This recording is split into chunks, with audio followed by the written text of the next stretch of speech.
In this video, we are going to talk about how you can build a property empire with no money.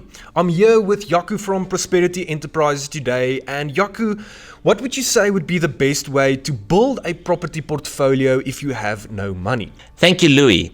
One of the best concepts that I've learned about is how to use leverage. And when I talk about leverage, I talk about OPM, OPS, and OPT. That's OPM for other people's money, OPS for other people's skills, and OPT for other people's time. You want to leverage to build a property empire. So you want to make sure that you don't use your own money when buying property. If you can use the bank's money to build your property portfolio, why on earth would you want to use your own money? And that is always the advice that I give my clients, is use as little or none of your own money when acquiring property. A lot of people talk about interest. You know, when you use the bank's money or when you use other people's money, you need to pay interest. And I think this is something that pops up quite a lot. People say that, yes, but you'll have to pay back the loan 3 times what it will actually cost you. And what do you say about that? Or what would you say to someone that says, yes, interest is a big problem? You know, the great thing is I'm not paying the interest. My tenants are. And that's what makes it so amazing. That's why I always take the longest bond possible, so that I can have better cash flow on a property. So I always advise my clients to take a 30-year bond. And people will always ask me, why on earth are you taking a 30-year bond? And my response is always the same. It's because there's no 40-year bond available. And what I'm trying to say by this is that everything for me in property is about cash flow. I want this property transaction and this property deal to happen without me having to put any money in. And a longer bond, like I've explained now, reduces your monthly payment, which means you cash flow easier and you sit with a property that's not costing you any money. Yeah, and I think to add on to that, you can always pay off a 30-year loan in 20 years. Of course. But you can't pay off a 20-year loan in 30 years. That's right. So that's definitely quite interesting. You know, when getting started with property, the fact of the matter is you need some form of income. You need some form of credibility and affordability, as well as reserves. What are some rule of thumbs that you would recommend people to stick to when starting with property? Make sure, like you said, Louis, that you've got a stable income. That is a key component to using other people's money, is earning a salary big enough so that you can actually get financing from the bank. The rule of thumb is that you could get about 1/3 of your income allocated to a bond payment, which means that if you earn, for example, 21,000 Rand a month, you could get a 7,000 Rand bond payment, or bond with a bond payment of 7,000 Rand. So make sure, even if you run your own business, that you have a monthly income that enables you to get financing from the bank, because now a whole world opens to you where you can get financing from the bank and where you can actually use the bank's money to build your property portfolio and not your own. Yeah, so leverage opens so much doors, even if you earn a low salary.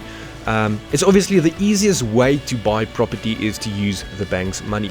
So at the end of the day, building a property empire comes down to using leverage, whether it's using the bank's money, partnerships, or even private financing. When it comes down to using leverage, Jaco, what would you say are some of the most basic tips that you need to implement to successfully use other people's money? Like we said, you need a stable income. With a stable income, it opens the doors for you to get financing from the bank. But then you also need a good credit score. You need to pay your bills on time. You need to make sure that you have credit. A lot of people have the policy that they don't want to have any debt whatsoever. That's one of the worst things you can do, because if you don't have debt, you can't get debt. So there's no credit score. There's no tracking of how good you are with debt. So having a small clothing account, having a small overdraft, having a credit card with a small balance is very important, because those things actually build your credit score and enable you to get financing later on. So you want to make sure that your credit utilization rate is low. That means that you only use a small portion of the credit that you have, and make sure that you pull a credit report on yourself every single year to actually see what your credit score is like, to see what outstanding bills there are, to make sure that they are all up to date, and there's nothing that you've forgotten.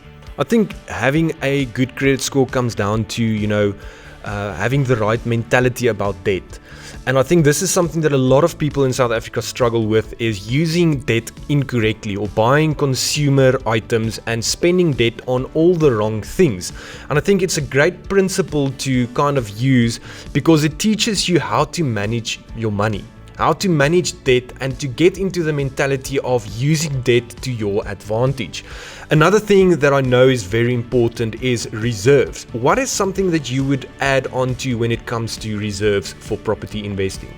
It's often going to be necessary for you to incur certain costs when you acquire a property. There are transfer costs, there are bond registration costs. The banks might, in some situations, require you to put down a deposit. Now, if you've built up those reserves, it enables you to actually acquire that property. But that being said, even those funds could be accessed from other people. So it is possible to really buy property with none of your own money. Now, it's just a bit more difficult, but That's if right. there's a will, there's a way. When it comes to someone, let's say they don't have a stable income, they don't have a good credit score, or they don't really have a healthy reserve fund, what strategies can they follow to get into property? Or what would you do if you were in the situation where you had no income? A great strategy that you can follow is a rent-to-rent model, where you actually don't buy property and you don't finance it. So you rent a property and then you rent it out, you sublet it. So you can rent a property, turn it into a multi-let and rent it out to multiple tenants. Obviously, you need to change the lease agreement to allow you to sublet. That's very important. Or you could, for example, rent a property, furnish it, and rent it out as an Airbnb or a short-term rental. That's another option that you have with a property like that. You can also source deals for other people, so you can find property investment opportunities for other people and earn money in that way in order for you to build up a reserve so that you can acquire property.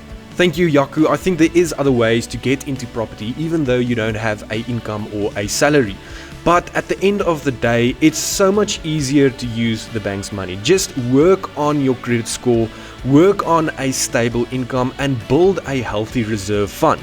It's just going to be so much easier to get started and to build a much larger portfolio. Absolutely.